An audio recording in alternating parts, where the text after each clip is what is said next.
Prasad ji, thank you very much. Shrimati Varsha Gaikwad.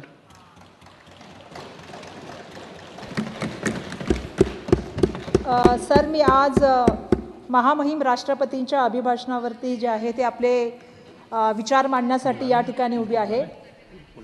दिल्लीचे तख्त राखतो महाराष्ट्र माझा।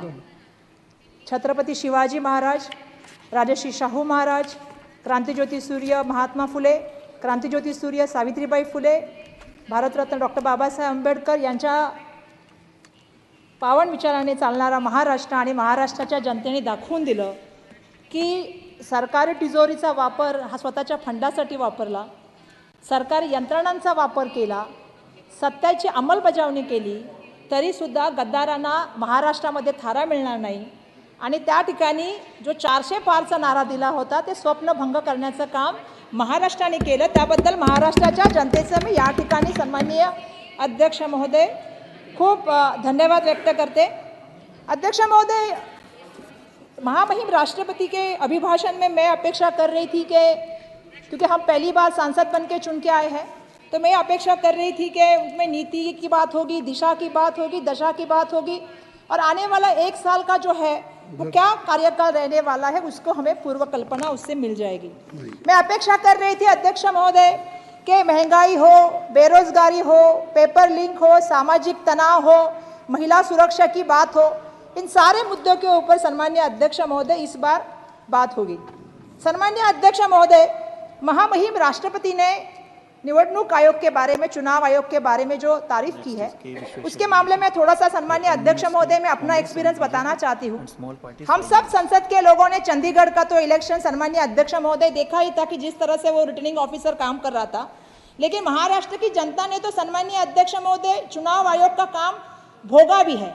मैं इसलिए भोगा शब्द सम्माननीय अध्यक्ष महोदय कहना चाहती हूँ कि जिस तरह से हमारे यहाँ पे 2 पक्ष तोड़े गए, जिस तरह से दोनों पक्ष के चिन्ह बदले गए और उसके बाद जो इलेक्शन आया, सम्माननीय अध्यक्ष महोदय हमारी अपेक्षा थी कि चुनाव आयोग पारदर्शिता से और निष्पक्ष होकर इलेक्शन लड़ेगा। लेकिन दुर्भाग्यवश सम्माननीय अध्यक्ष महोदय मुझे कहना पड़ेगा कि मशीन पे एक जैसे चिन्ह होने नहीं चाहिए, ये क्राइटेरिया है। लेकिन हमने महाराष्ट्र में देखा कि जहाँ पे तुतारी थी वहाँ पे पिपानी थी, जहाँ पे मशाल थी वहाँ पे आग फेंकने वाली वो क्या कहते हैं चिमनी थी। तो इस तरह के काम जो है वो मशीन पे किए गए। सम्माननीय अध्यक्ष महोदय, एक कैंडिडेट के 3 नाम, 4 नाम, वर्षा गायकवाड़ के सामने 2 वर्षा गायकवाड़ आई। तो इस तरह से जो इलेक्शन लड़ा गया, मैं नहीं समझती सम्माननीय अध्यक्ष महोदय ये योगायोग था। ये पूरी तरह से सम्माननीय अध्यक्ष महोदय कहीं ना कहीं सोची हुई बात थी। सम्माननीय अध्यक्ष महोदय 400 पार का नारा था और 400 पार के नारे के लिए ये सब चल रहा था क्या? ये भी कहीं ना कहीं हमारे जैसे नए सांसदों के मन में बात उठी।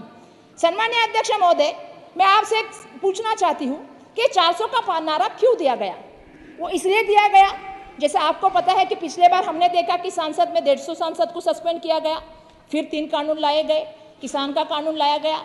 तो 400 का पार का नारा किस लिए था? जो हमें समझ में आया वो इसलिए था कि उसमें संविधान बदलने की बात थी, उसमें आरक्षण रद्द करने की बात थी और उसमें डॉक्टर बाबा साहेब अम्बेडकर के विचारों को कुचलने की बात चल रही थी। और सम्माननीय अध्यक्ष महोदय, ये हम नहीं कह रहे, ये कहीं ना कहीं उन्हीं के सांसद के द्वारा आई हुई बात है जो मैं यहाँ से रखना चाहती हूँ। बिल्कुल, हाँ, यहाँ से रखना चाहती हूँ। लेकिन सम्माननीय अध्यक्ष महोदय, मैं देश की जनता को और महाराष्ट्र की जनता को धन्यवाद देना चाहूँगी कि जिन्होंने इनका सपना संपुष्टित किया और 240 जो है इनको सीटें दी। लेकिन झटका जो इनको लगा सम्माननीय अध्यक्ष महोदय, 240 सीट के बदले इनको 440 वोट का झटका लगा और इनको अपेक्षा नहीं थी कि जनता हमें इतना बड़ा झटका देगी। लेकिन मैं थोड़ी देर पहले हमारे एक भाई बात कर रहे थे, हमारे सांसद, और हमें पूछ रहे थे कि आप लोग इतने खुश क्यों हैं। सुनिए भाई साहब, अभी डिस्टर्ब मत कीजिए। हमारे सांसद पूछ रहे थे संदीप पात्रा जी कि आप खुश क्यों हैं। हम इसलिए खुश हैं कि मैं एक शेर पढ़ना चाहती हूँ सम्माननीय अध्यक्ष महोदय। शेर यह है कि इतना भी गुमान ना कर अपनी जीत पे बेखबर, इतना भी गुमान ना कर अपनी जीत पे बेखबर, शहर में तेरी जीत से ज्यादा चर्चा मेरा है। तो मैं ये कहना चाहती हूँ सम्माननीय अध्यक्ष महोदय कि हमारा चर्चा इसलिए है क्योंकि हम संविधान की बात कर रहे हैं, हम देश के लिए लोकशाही की बात कर रहे हैं, हम लोगों के हित की बात कर रहे हैं। सम्माननीय अध्यक्ष महोदय, मैं आपसे कहना चाहती हूँ महंगाई के ऊपर हम मोदी जी का नाम सुनते तो म से महंगाई आनी चाहिए, और जब महंगाई की बात आती है तो आपको पता है कि बढ़ती महंगाई महिलाओं के लिए और हमारे देश के लिए आज सबसे बड़ी समस्या बन गई। सम्मानीय अध्यक्ष महोदय, कितने अफसोस की बात है सम्मानीय अध्यक्ष महोदय, यहाँ हम सब महिलाएं बैठी हैं और इस अभिभाषण में महंगाई के का एक शब्द यहाँ पे उपस्थित नहीं किया है। सम्मानीय अध्यक्ष महोदय, जिक्र ही नहीं है इस पूरे भाषण में। आज कमर तोड़ महंगाई के आज गरीब है, मध्यम वर्गीय परिवार है जिनका जीना मुश्किल हो गया। सम्मानीय अध्यक्ष महोदय, दाल, आपको मालूम है टमाटर, आटा और प्याज, दूध, आज सब की चीजें जो है तो दाम बढ़ गए हैं। उस पर जीएसटी भी कुछ चीजों के ऊपर लगाने का काम केंद्र सरकार की तरफ से हो रहा है, चाहे वो दही हो, पनीर हो, दूध हो। सम्मानीय अध्यक्ष महोदय, आज परिवार की बचत जो है 50 वर्षों में सबसे निचले स्तर पे जो सम्मानीय अध्यक्ष महोदय गई है। क्यों गई है? आज परिवार में बचत नहीं हो पा रही सम्मानीय अध्यक्ष महोदय, ये दुर्भाग्य है सम्मानीय अध्यक्ष महोदय। 4 महीने से जो फूड इन्फ्लेशन का है वो 8.5 से रेट जो है वो अधिक हो गया है सम्मानीय अध्यक्ष महोदय। आज रोज दुगनी तिगनी जो है सम्मानीय अध्यक्ष महोदय, रात चौगनी जो है वो महंगाई बढ़ रही है। और सम्मानीय अध्यक्ष महोदय, इसका शब्द इस अभिभाषण में नहीं है, ये मुझे सबसे बुरा लगा है। सम्मानीय अध्यक्ष महोदय, जब हम लोग महाराष्ट्र की असेंबली में काम कर रहे थे या संसद में भी काम कर रहे हैं, जब मणिपुर की बात आती है तो हम महिलाएं हैं, हमें बहुत दुख होता है सम्मानीय अध्यक्ष महोदय। महिलाओं की नग्न धिंड निकालना ये किसी भी देश के लिए, किसी भी संस्कृति के लिए और किसी भी स्टेट के लिए सम्मानीय अध्यक्ष महोदय बिल्कुल सही नहीं अध्यक्ष महोदय। लेकिन दुर्भाग्यवश इस संसद में उसका उल्लेख नहीं हुआ। सम्मानीय अध्यक्ष महोदय, देश के प्राइम मिनिस्टर वहां गए नहीं। पिछले 13 महीनों में सम्मानीय अध्यक्ष महोदय 221 लोगों की इसमें जान गई। सम्मानीय अध्यक्ष महोदय, 50,000 से ज्यादा लोग बेघर हो गए।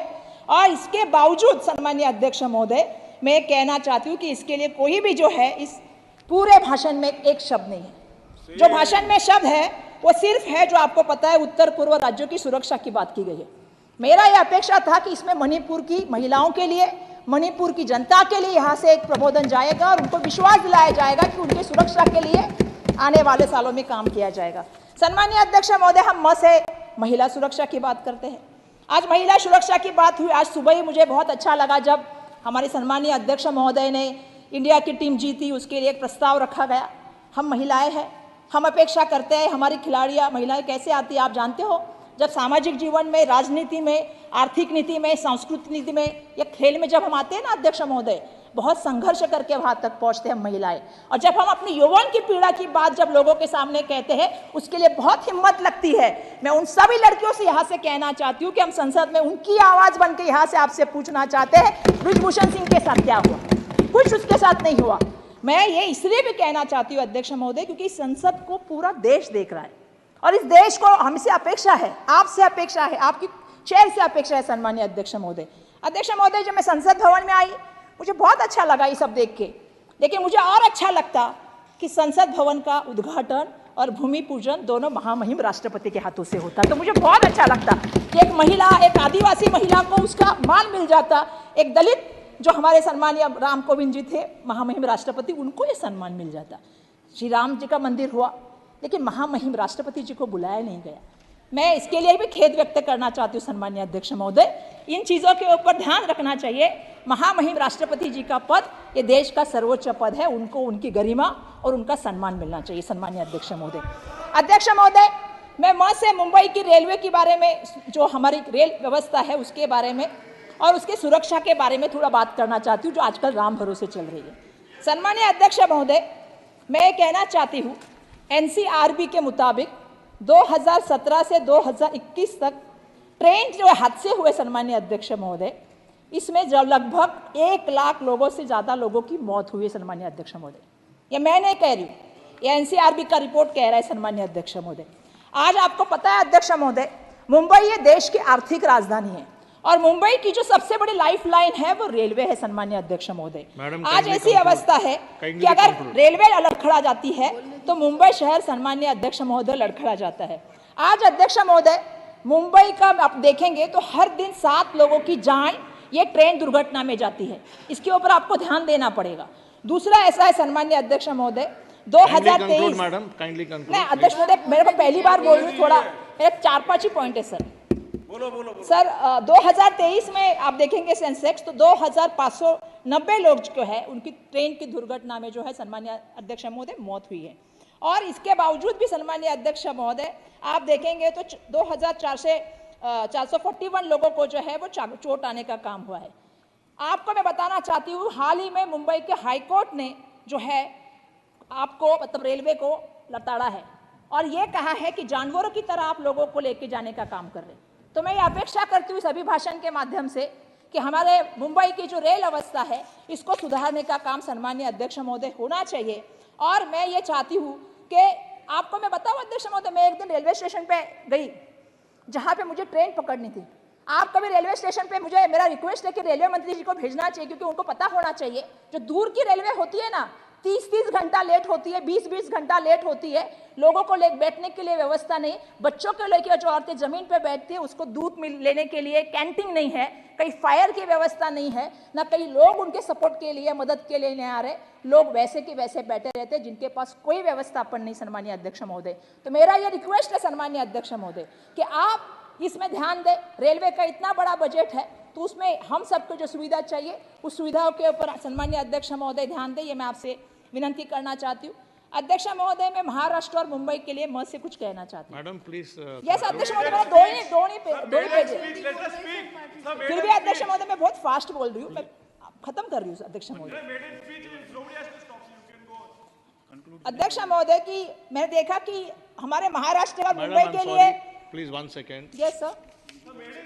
I object to your remarks. Nobody can stop. Please take back your words. Please, madam, continue. Yes sir. Sir, Maharashtra से और मुंबई से मैं से ये कहना चाहती हूँ कि सर पूरे अभिभाषण में हमारा सिर्फ एक ही उल्लेख है और वो ये है कि हमारी जो ट्रेन जा रही है, बुलेट ट्रेन जो अहमदाबाद से मुंबई आ रही है, सिर्फ इसी का जिक्र है, उसके सिवा मुंबई और महाराष्ट्र का इस अभिभाषण में कहीं भी कोई जिक्र नहीं। सन्मान्य अध्यक्ष महोदय, मुझे कहना पड़ेगा, मेरा महाराष्ट्र केंद्र शासन को सबसे ज़्यादा बड़ा महसूल देता है और उसके बदले में हमें क्या मिलता है सन्मान्य अध्यक्ष महोदय? अगर हम बात करें टैक्स कलेक्शन की अध्यक्ष महोदय, तो महाराष्ट्र से अगर 1 रुपया जाता है तो केंद्र से हमें वापस सिर्फ 7 पैसा आता है सन्मान्य अध्यक्ष महोदय। अध्यक्ष महोदय, ये हमारे ऊपर अन्याय है, ये हमें यहाँ से कहना है। अध्यक्ष महोदय, मेरी एक मांग है कि टैक्स डिक्लेरेशन के बाद महाराष्ट्र का जो हिस्सा बढ़ाया जाएगा, मैं ये मांग करती हूँ कि टैक्स जो दिया जाएगा उसमें से महाराष्ट्र से जो टैक्स आएगा उसका 50% टैक्स जो है वो हमें मिलना चाहिए। महाराष्ट्र की वो हमारे विकास के लिए जरूरी चीज़ है, वो हमें मिलना चाहिए, ये मेरा सन्मान्य अध्यक्ष महोदय कहना है। अध्यक्ष महोदय, महाराष्ट्र का किसान आज जो है वो हम कहते हैं कि बहुत बड़े संकट में है, क्योंकि आसमानी संकट उसके ऊपर, उसके साथ वो जूझ रहा है, लेकिन उसको केंद्र की मदद क्या मिल रही सन्मान्य अध्यक्ष महोदय? कुछ भी मदद नहीं मिल रही। अध्यक्ष महोदय, महाराष्ट्र के किसान की बात करें तो प्याज के किसान की बात करते हैं। सन्मान्य अध्यक्ष महोदय, आज ऐसी नीतियां बनाई गई कि आज दुर्भाग्यवश मुझे कहना पड़ेगा, इन्होंने एक्सपोर्ट बैन कर दिया, जिसके कारण लोगों की जो आमदनी थी वो कम हो गई और किसान आज इतना परेशान है। मेरा आपसे विनंती है कि जिस तरह से तेलंगाना सरकार ने या महाराष्ट्र में जब महाविकास आघाड़ी की सरकार थी, हमने कर्जा माफ करने का काम किया था, उसी तरह किसानों का कर्जा माफ हो सन्मान्य अध्यक्ष महोदय, मैं यहाँ से आपको ये विनंती करना चाहती हूँ। अध्यक्ष महोदय, मैं से महापुरुषों के बारे में बात करना चाहती हूँ और उनके स्मारकों के बारे में बात करना चाहती हूँ। हमारे सम्मानीय एक खासदार साहब ने यहाँ पे बात की कि हमारे महाराष्ट्र के आद्य जो देवत हम लोग जिसको करते हैं, या महाराष्ट्र की अस्मिता जिसको कहते हैं। सर, मैं खत्म करूँ, 2 ही पेपर है मेरे पास। श्री के विश्वेश्वर सर, एक मिनट सर, एक मिनट श्री के विश्वेश्वर रेड्डी जी, आप बात कीजिए प्लीज। ओके सर, मैं लास्ट पॉइंट कर रही हूँ सर।